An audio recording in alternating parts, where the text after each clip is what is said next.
안녕하십니까. 예. 이번 시간은 64페이지부터 해 나가시면 됩니다. 그리고 지난 시간에는 도시군 관리 계획을 함께 하셨는데 한 10분 정도 함께 보고 진도 나가도록 하겠습니다. 이번 시간에 우리가 함께 공부하시는 게 국토의 계획 및 이용에 관한 법률입니다. 그래서 이 국토계획법에서는 토지에 대한 행정계획을 마련하고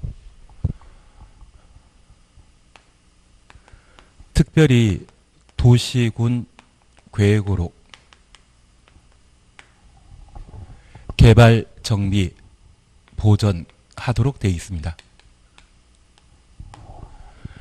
그래서 대한민국 전국토에는 토지와 관련된 장기 발전 방향을 제시하는 행정계획을 마련하고 그 방향을 그대로 집행하기 위한 행정계획을 마련하게 되는데 그것을 도시군 계획이라 표현하게 됩니다.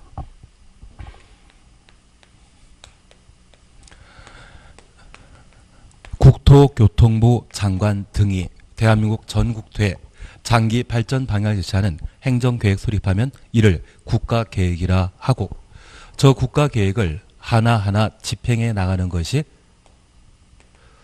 도시군 단위로 집행하도록 되어 있습니다.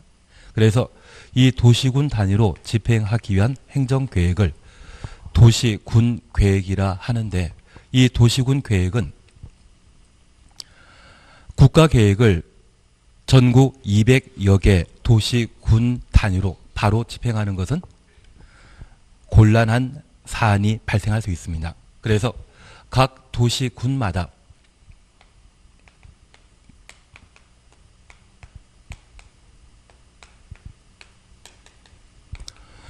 도시군 기본계획을 수립하여 수립한 도시군 기본계획이 국가계획 방향에 맞는지를 확인하도록 되어 있습니다.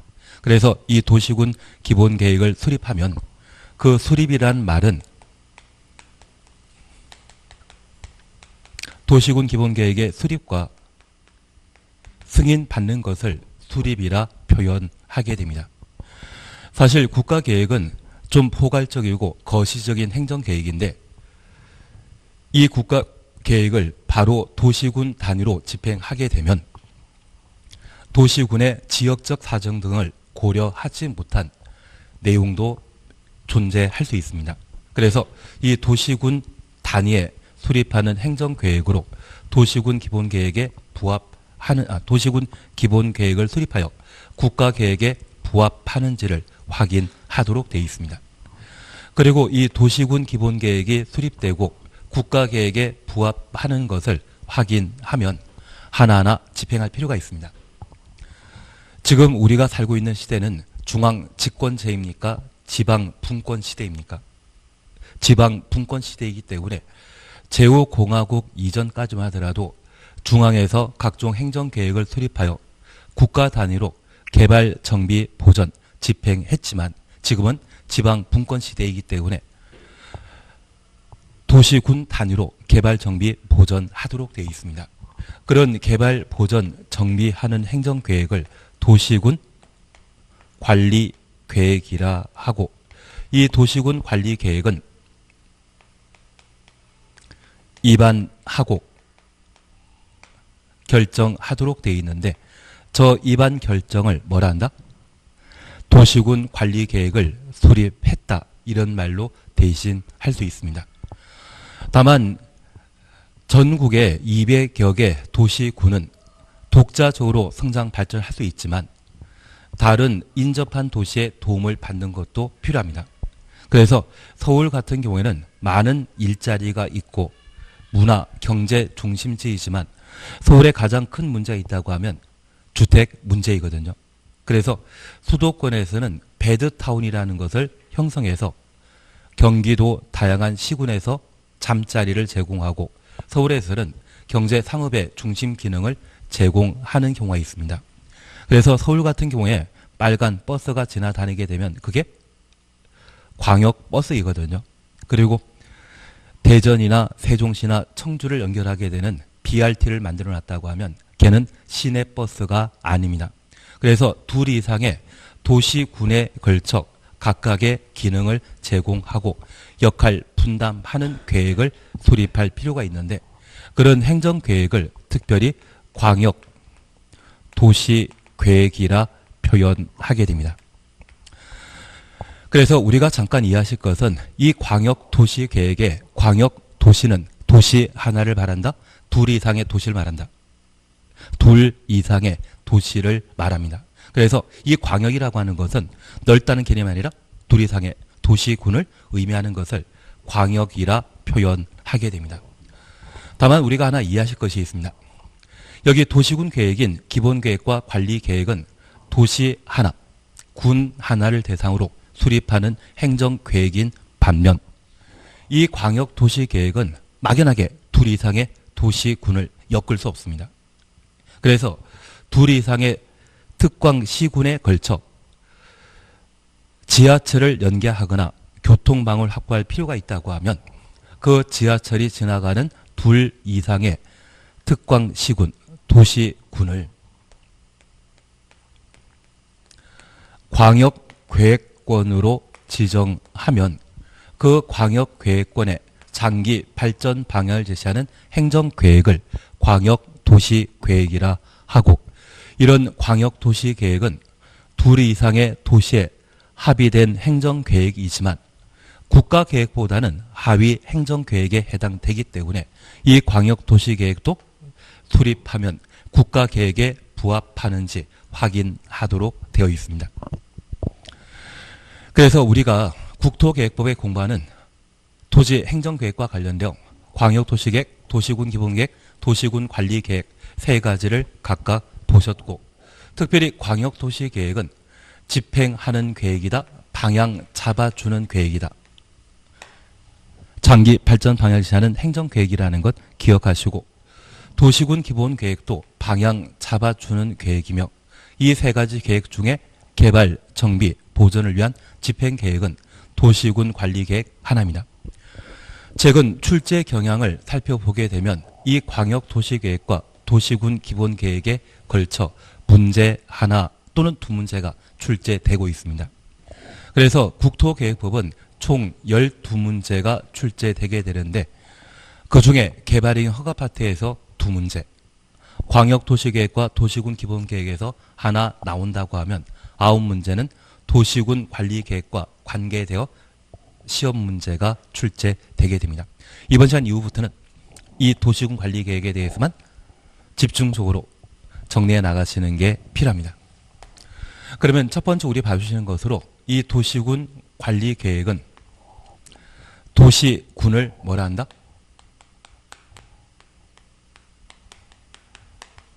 특광시군이라 표현하게 됩니다. 그래서 서울 같은 경우에는 25개 구가 있습니다. 그래서 강남구라고 하는 구가 있는데 그 강남구는 도시이다? 아니다. 서울이 도시이지 구는 도시가 되는 거 아닙니다. 그리고 경기도 같은 경우는 31개 시군으로 구성되어 있는데 그 31개 시군이 도시군에 해당된다라는 것 확인하시고 저 도시군의 개발, 정비, 보존을 위한 행정계획을 도시군 관리계획이라 합니다. 그러면 이 도시군 관리계획은 무엇하기 위해 수립한 행정계획입니까? 집행하는 것이거든요. 그래서 도시군 관리계획으로 결정함으로써 집행하게 되는데 그 집행할 수 있는 내용은 총 6가지. 지난 시간 함께 공부하시면서 용도 지역,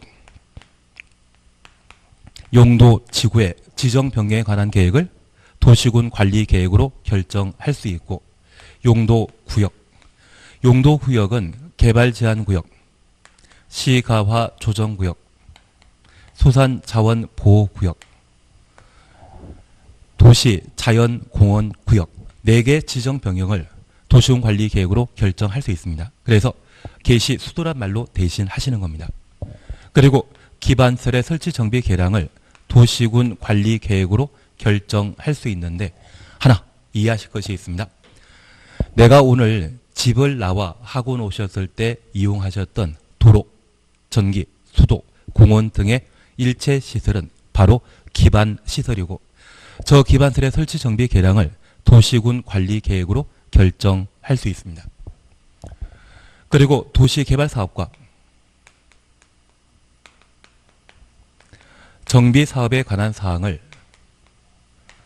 도시군 관리 계획으로 결정하며 지구 단위 계획 구역 지정 변경과 지구 단위 계획을 도시군 관리 계획으로 결정할 수 있는데 나는 살아오면서 동탄지구, 분당지구, 판교지구란 말 들어본 적 있다? 그러면 판교나 분당, 일산 같은 경우에는 아파트를 많이 개발했는데 그 아파트 개발과 관련된 지구 단위 계획을 도시군 관리 계획으로 결정할 수 있습니다.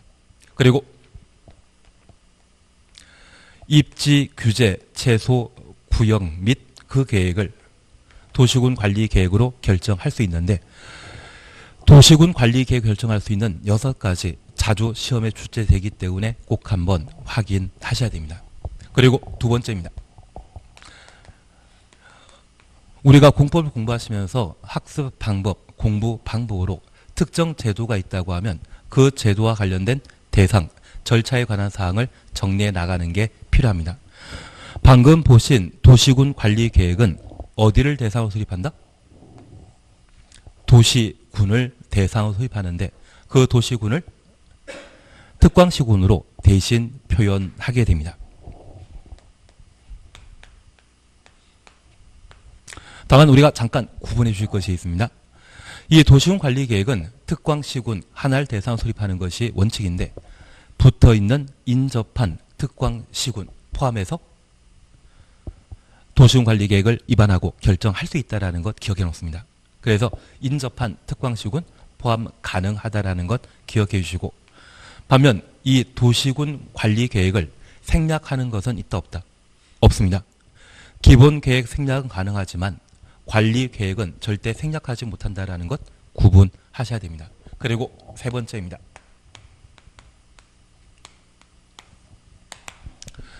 여기 도시군 관리 계획과 관련되어서는 입안 그리고 결정하는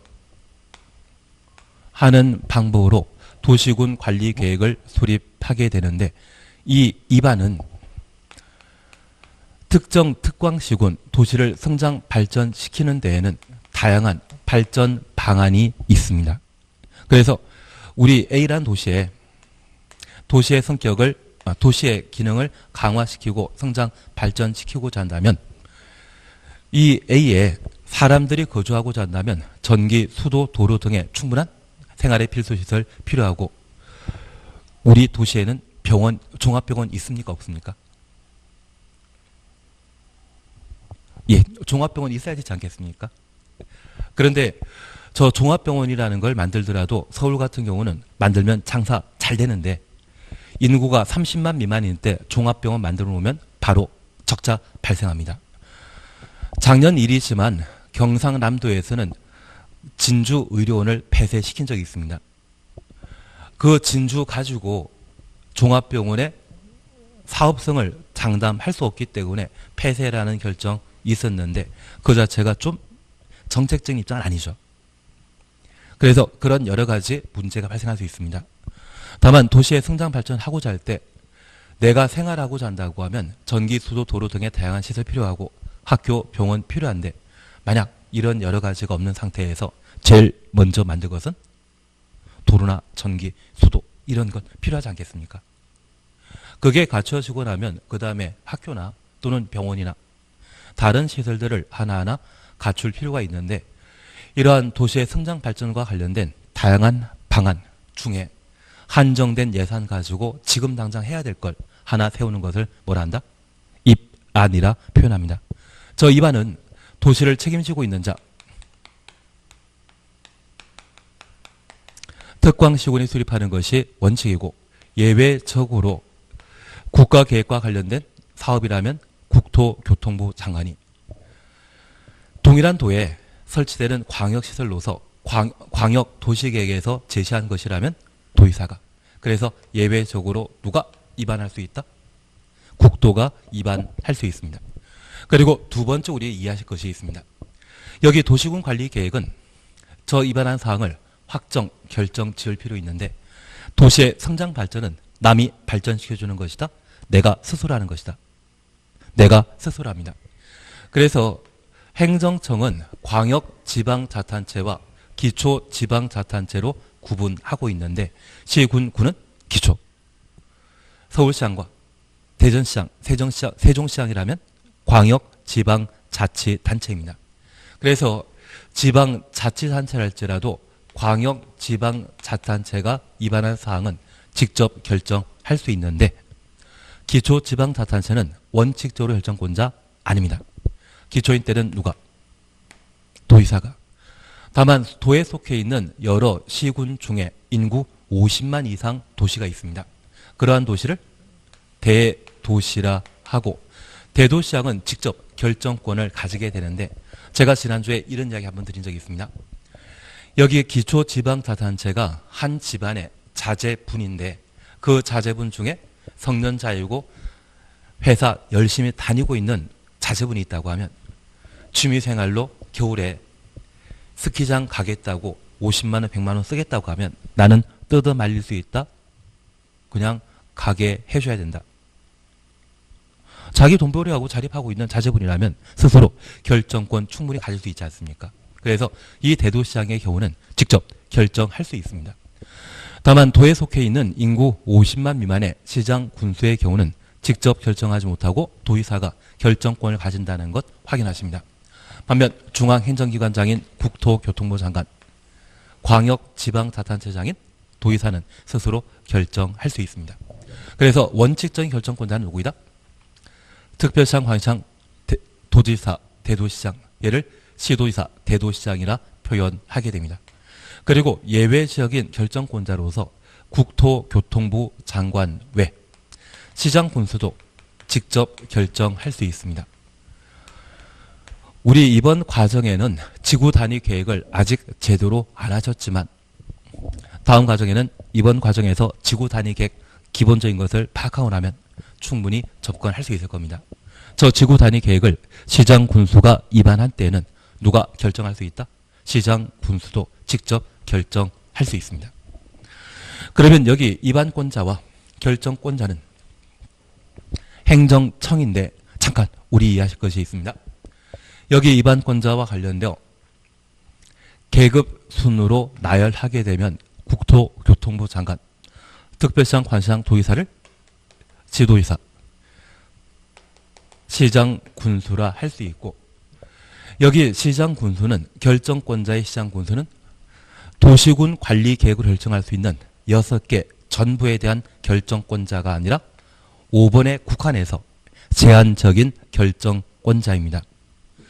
그래서 이 시장, 군수는 일단 배제하면 저 결정권자는 국토교통부 장관, 시도지사, 그리고 대도시시장이 되게 됩니다. 이번 시간에 꼭 정리하실 것, 아니 지난 시간에 꼭 정리했을 이야기인데 여기 도시군 관리 계획에 있어서는 위반하는 자와 결정하는 자가 같은 자이다, 서로 다른 자이다. 둘 다 행정청이지만 서로 다릅니다. 끝에 시장, 군수 끝나면 누구? 위반권자이고 국토교통부 장관, 시도지사, 대도시장을 끝난다고 하면 누구? 결정권자입니다. 이것 구분하셔야만 국토계획법이 아주 쉬워집니다. 이걸 안 해놓으면 공법 어렵다는 이야기밖에 안 나오고 시험 볼 때까지 감을 잡을 수 없다. 왜 이렇게 양이 방대하냐.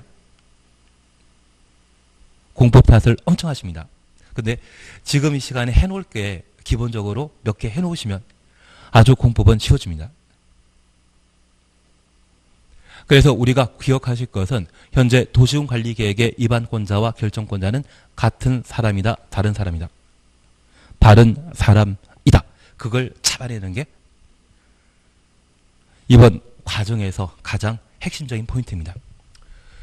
그러면 이런 위반권자, 결정권자에 관한 사항을 쭉 정리하시면서 일반 시민들은 우리 국민 개개인은 도시군 관리 계획에 있어서는 위반권도 결정권도 가지지 못한다는 것을 확인할 수 있습니다.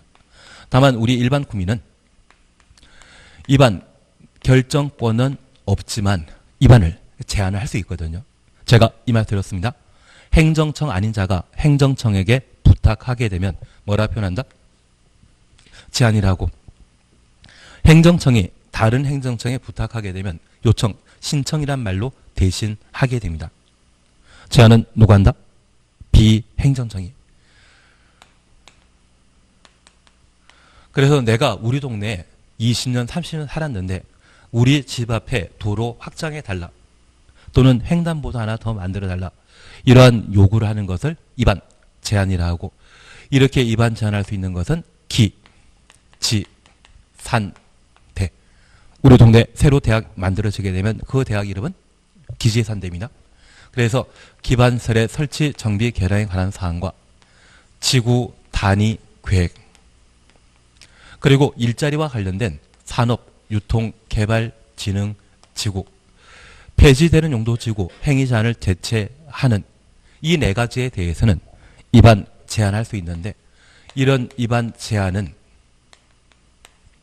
행정청이 아닌 주민, 그리고 이해 관계인이 도시군 관리 계획을 입안할 수 있는 자에게 제한할 수 있습니다. 제한 시에 갖출 요건에 대해서는 천천히 하기로 했는데, 이때 토지 소유자의 동의 받는 것이 기본이 되게 됩니다.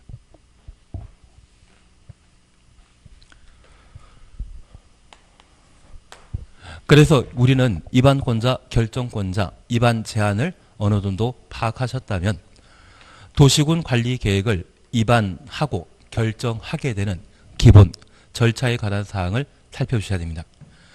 그래서 광역도시계획이나 도시군 기본계획의 수립을 도시군 관리계획에서는 입안이라 하고, 승인을 도시군 관리계획에서는 결정이라 표현하는데, 이 도시군 관리계획이 토지에 관한 계획이기 때문에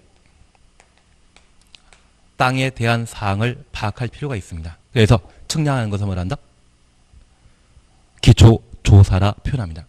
만약 경제계획 수립하게 되면 인구가 얼마인지, 국민개개인당 소득 수준이 어떻게 되는지, 자기 집에 살고 있는지 임대에 살고 있는지, 이러한 것들을 일일이 조사합니다. 지금 우리가 공부하는 것은 경제계획이다, 토지계획이다. 토지계획이기 때문에 조사, 측량이라는 것을 꼭 해야 될 겁니다. 그리고 대한민국의 모든 권력은 누구에게 있다? 국민에게 있죠. 대통령에게 있는 거 아닙니다. 그래서 주민의 의견 청취하는데, 저 주민 의견 청취 방법은 공고, 열람. 공고가 중요한 것입니까? 열람이 중요한 것입니까? 열람이. 그래서 공람 절차를 거쳐 주민 의견 청취하는데, 저 공람 기간은 며칠 이상? 10살 이상. 그래서 제가 지난 시간에 선거에 임박하면 아마 내년 국회의원 선거하게 되면 선거인 명부를 동사무소에서 하나하나 살펴볼 수 있는데, 그걸 공람, 열람이라 표현합니다. 그렇게 열람하는 기간은 며칠 이상이다? 14일. 그래서 공람 기간 항상 기본적으로 14일 이상이라는 것 확인하십니다. 그리고 우리 도시에 새로 학교를 만들거나 도로 만들고자 한다고 하면 예산 필요하거든요. 그 예산은 국가 예산 사용하는 것이다, 지방 차탄체 예산 사용하는 것이다, 지자체 예산 사용하기 때문에 지방의회 의견 청취를 거쳐 예산 확보가 가능한지 확인하고 도시군 관리 계획을 입안하게 됩니다. 이런 세 가지 절차를 거쳐 입안권자가 입안하면 도시군 관리 계획에 결정 신청하게 되고, 결정권자는 관계 행정기관장과의 협의 거쳐 도시계획위원회 심의 거쳐 도시군 관리 계획을 결정하게 되는데, 하나 이해하실 것이 있습니다. 서울에서 목포까지 KTX 새로 만든다고 합니다. 그런 KTX 만들고자 한다면 산 넘고 물 건너고 여러 가지 농경지를 관통하게 되는데, 저 산을 깎아버리거나 농지 밀어버리거나 이런 조치를 하고자 한다고 하면 산의 주인은 산림청장이고 농지 주인은 농림부 장관이거든요. 이번에 KT에서 만드는 것이 산을 산으로, 논을 논대로 보전하는 것보다 더 공익 사업인지 협의할 필요가 있습니다. 도로 만들거나 KT에서 만드는 것보다 산을 놔두는 것이 더 공익에 부합한다고 하면 관계 행정기관이 반대 입장 표명하게 되면 그것 바로 끝나는 것이거든요. 협의. 이번 도시군 관리계획 위반한 것이 공익에 부합하는지 알아보는 것을 협의라 하고, 특별히 국장이 결정권자라고 하면 중앙행정기관장과의 협의, 중앙도시계획의 심의 거쳐 도시군 관리계획을 결정하며, 시도지사, 대도시장이 결정권자라고 하면 관계 행정기관장과의 협의 거쳐 결정하게 됩니다. 그리고 심의. 규모의 타당성을 고려하는 것이 특징인데 우리가 하나 이해하실 것이 있습니다. 만약 인구 10만 밖에 안 되는 도시가 있습니다. 우리 가끔 TV에 광화문 도로 나오거든요. 그 광화문 도로가 폭이 70m입니다. 강원 광장 같은 도로를 인구 10만 정도인 도시에 만들면 된다 안 된다? 아마 유령 도로가 되어버릴 겁니다. 다니는 차량이 몇 대 안 되는데 폭 70m 도로 만들 필요 없거든요. 그래서 그 규모의 적정성을 파악하기 위해 거치는 절차를 심의라 표현합니다. 이런 절차 과정을 거쳐 도시군 관리 계획이 결정되게 되면 고시하게 되는데, 이 고시는 입안권자 고시한다, 결정권자 고시한다. 지금 우리가 하나 하고 있는 것은 국가계획은 도시군 단위로 집행하고, 도시군 단위로 집행하게 되었을 때 집행을 개발, 정비, 보전이라 표현했습니다. 그러면 도시를 실제 개발하는 자는 남이 해준다, 스스로 한다. 그게 지방 분권 시대에서는 지방자치단체가 직접 개발하게 됩니다. 그래서 이번에 도로 설치를 결정한 것도 스스로 만드는 것이죠. 누가? 결정권자가 고시한다라는 것을 확인해 놓습니다. 그런데 이번에 도로나 학교가 만들어진다고 널리 고시했는데 이것 말로만 하는 것이거든요. 보여줘야 됩니다. 그래서 이 도시군 관리 계획이 결정되게 되면 즉시 지형 도면이 작성되고, 저 지형 도면을 고시함으로써 효력 발생합니다. 여기 지형 도면은 지적이 표시된 지형도로서 도시군 관리 계획 결정 사항을 기재한 것을 뭐라 한다? 지형 도면이라 하고, 이 지형 도면이 고시하면 고시한 날 효력 발생한다라는 것 확인해 놓습니다. 지난 시간에 안 했지만 오늘 우리가 진도 나가며 해 나가실 것으로, 이 도시군 관리 계획 중에 기반틀의 설치 정비 계량을 도시군 관리 계획으로 결정하면 그것을 도시군 계획 시설이라 표현하게 됩니다. 이 도시군 계획설이 결정 고시되게 되면 3월 이내 단계별 집행 계획이라는 것을 수립하게 됩니다. 그래서 우리 통상 도시군 관리 계획이 결정되게 되면 지단이 만들어집니다. 그래서 우리 노른자와 흰자 나누면 그게 무엇입니까?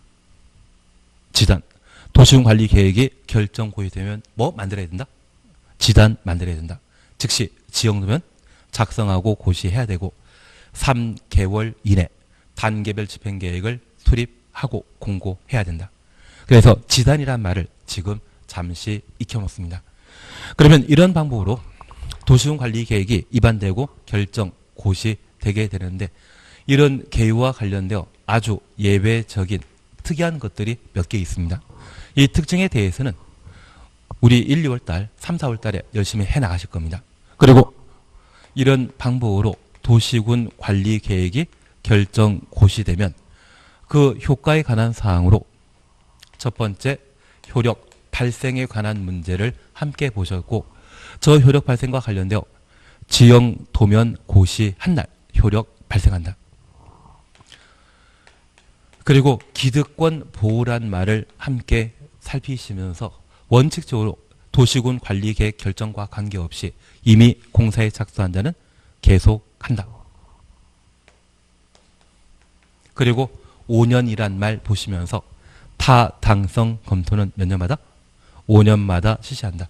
그래서 도시를 책임지고 있는 특별시장, 광역시장, 시장, 군수는 5년마다 타당성 검토한다. 거기까지 보시는 게 우리 시험에 출제되는 두 문제 여기에서 나옵니다. 이번 시간에는 64페이지부터 함께 해나가십니다. 그런데 우리 도시군 관리 계획에 입안 결정 절차를 통해 집행한다는데 그 집행은 무엇입니까? 용도지역 지구 지정 변경, 용도구역의 지정 변경, 기반설의 설치 정비 개량.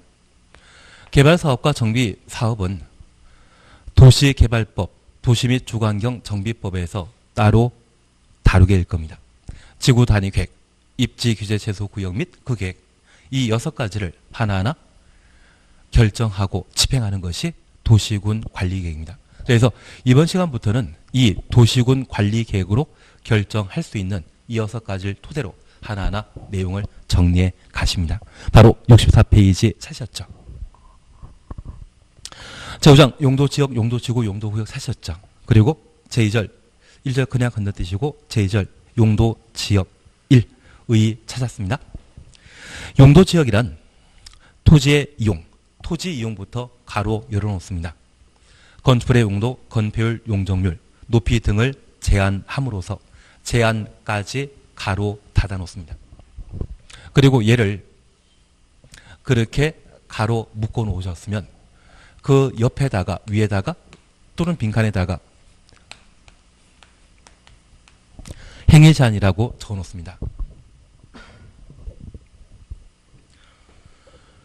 제한함으로써 토지를 경제적 효율적으로 이용하고 공공복리 증진을 도모하기 위해 서로 중복되지 아니하게 가로 해놓습니다.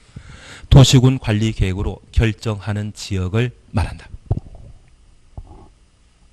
그러면 이번 시간에는 도시군 관리 계획으로 결정하는 1. 용도 지역.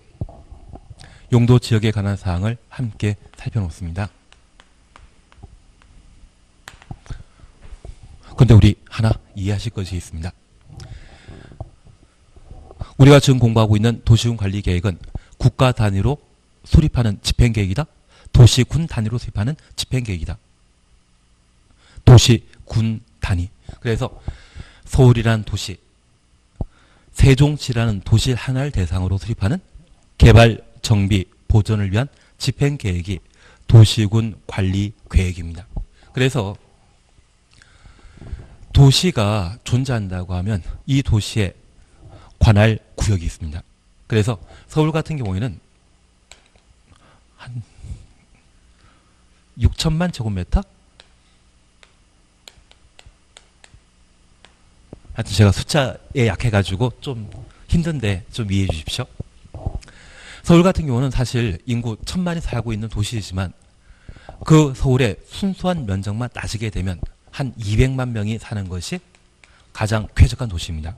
그래서 서울은 정상적인 도시이다. 비정상적인 도시이다.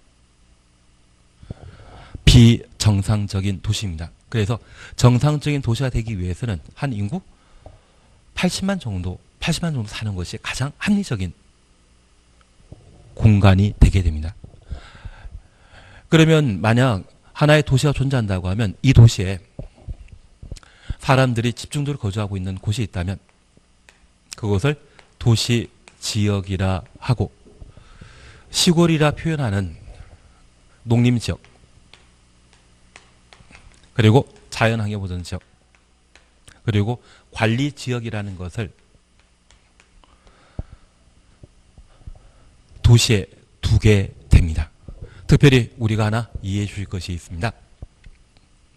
여기 자연환경보전지역은 가끔 TV를 보다 보면 대한민국의 명승지 해서 자연경관이 수려한 곳을 볼 수 있거든요.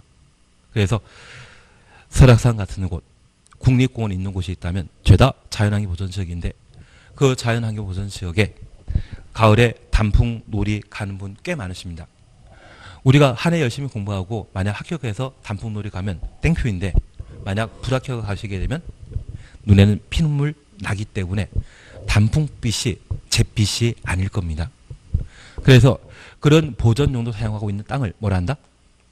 자연환경 보전지역이라 표현합니다. 그리고 여기 농림지역은 농업과 임업에 관계된 사항으로 우리 가을철에 황금빛의 농산물 쭉 TV에 나오는 경우 있거든요. 그런 곳이 있다면 그것이 농림지역이 되게 됩니다. 여기 농림지역은 농업과 임업을 도모하기 위한 공간이 되게 됩니다. 그러면 이 농림지역은 개발 용도이다? 비개발 용도이다? 비개발 용도입니다. 반면에 좁은 곳에 많은 사람들이 집을 짓고 상가 만들고 공장 만들며 그리고 주말에 한두 번은 소풍 가는 곳이 있다면 그러한 곳들을 주거적, 상업적, 공업적, 녹지지역이라 표현하는데 이 주상 공록이 바로 도시지역에 해당하게 됩니다. 하나 이해하실 것이 있습니다. 만약 주거지역으로 지정하는 곳 있다면 이 주거지역으로 지정하는 곳에는 공장 만들면 된다 안 된다? 주택 만들어야 되지 공장 만드는 거 아닙니다. 농림지역으로 지정한 곳이 있다면 농업이나 임업에 사용돼야 되지 공장 만들 용지가 아닐 겁니다. 그래서 이 용도지역은 용도지역이 지정되면 그 용도지역마다 토지의 사용 쓰임새를 이미 결정했기 때문에 그 용도지역마다 행위 제한을 가함으로써 경제적 효율적으로 사용하고 공공복리에 도모하기 위해 지정하는 제도를 용도지역이라 표현하게 됩니다. 이러한 용도지역은 상호 중복 지정할 수 있다 없다. 주거지역인 동시에 공업지역 된다 안 된다. 농림지역인 동시에 공업지역 중복 지정할 수 없습니다. 그리고 우리가 꼭 기억하실 것은 이러한 용도지역은 그 개성이 워낙 뚜렷하기 때문에 중복 지정하는 것은 불가능합니다. 대신 이런 건 가능합니다. 한 필지의 땅이 있는데 일부는 주거지역이고 일부는 상업지역에 속하는 것은 가능하겠지만 주거지역인 곳에 상업지역을 지정하는 것은 된다 안 된다? 안 되는 것이 특징입니다. 그래서 꼭 기억하실 것은 용도지역은 도시군 관리계획으로 애써 지정해놨다고 하면 저 용도지역을 지정한 것은 사익을 추구하기 위해 지정한 것입니까? 공공복리, 공익을 추구하기 위해 지정한 것입니까? 공익을 추구하기 위해 지정한 것이기 때문에 애써 지정했거든요. 그곳에는 토지 소유자 마음대로 사용하면 된다 안 된다? 공법상 공익을 달성하기 위해 용도지역 지정되었다고 하면 그 공익을 달성하기 위한 규제를 뭐란다? 행위제한이라 하고 저 행위제한을 가하는 것이 목적이 되게 됩니다. 그리고 옆에 페이지 보시게 되면 65페이지에 1 도시지역 그리고 동그라미 1번에는 주거지역 2번에는 상업지역 3번에는 공업지역 4번에는 녹지지역 있습니다. 그리고 일단 넘어가십니다.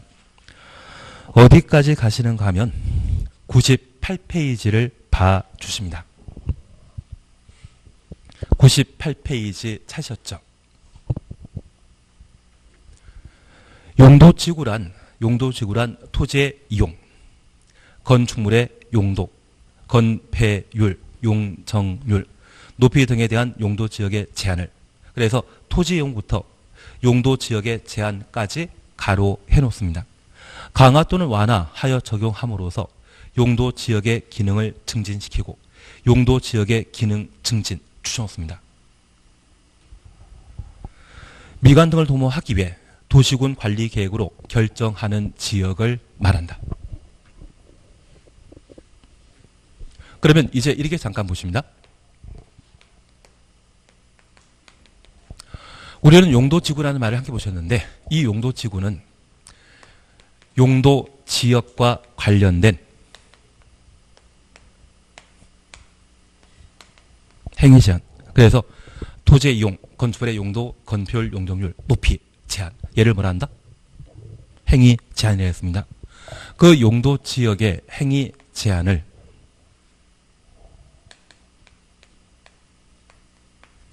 강화하거나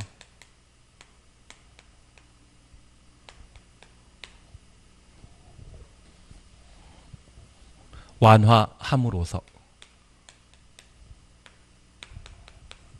용도 지역의 기능을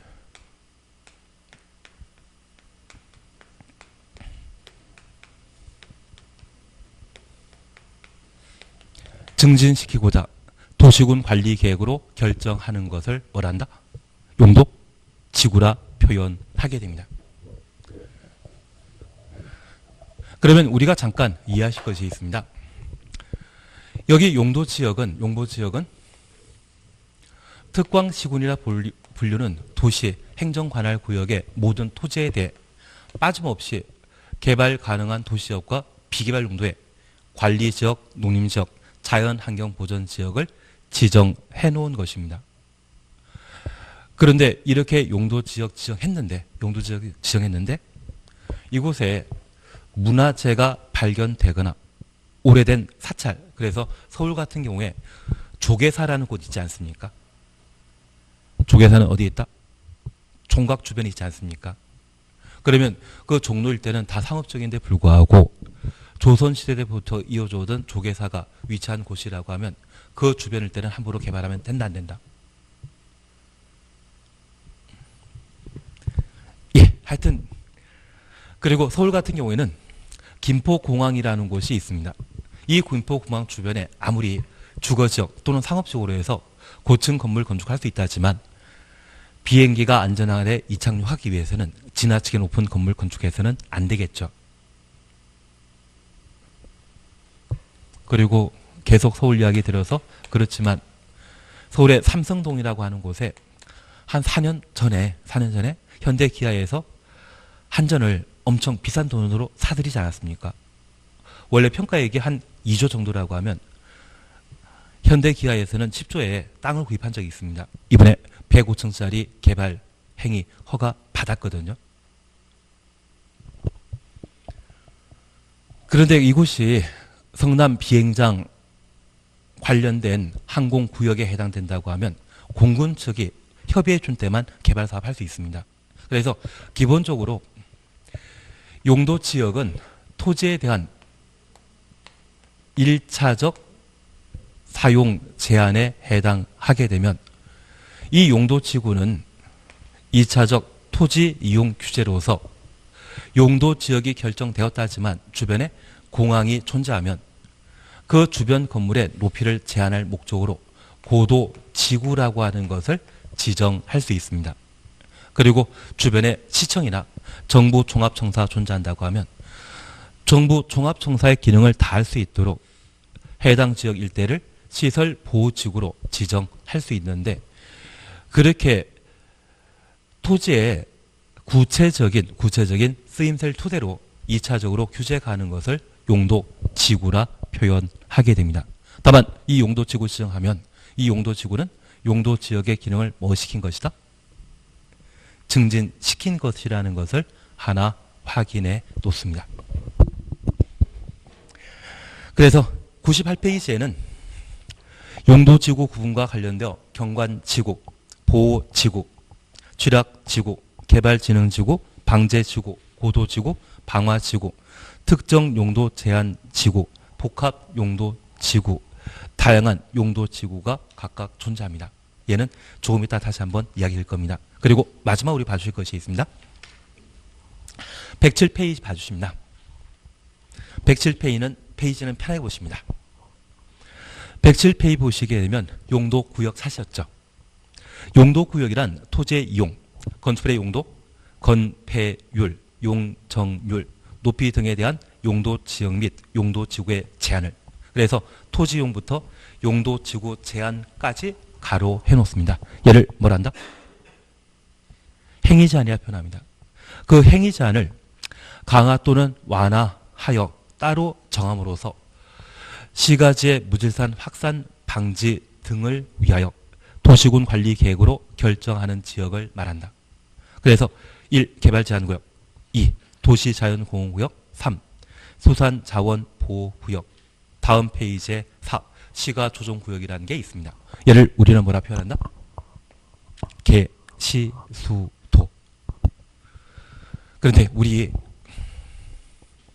요것만 하고 바로 쉬었다 하실 겁니다. 도시군 관리 계획으로 용도 지역, 용도 지구 지정 변경할 수 있고, 용도 구역을 지정 변경하게 되면 지역 지구 구역을 지정하는 목적은 뭐다? 행위 제한 가하기 위해 지정하는 겁니다.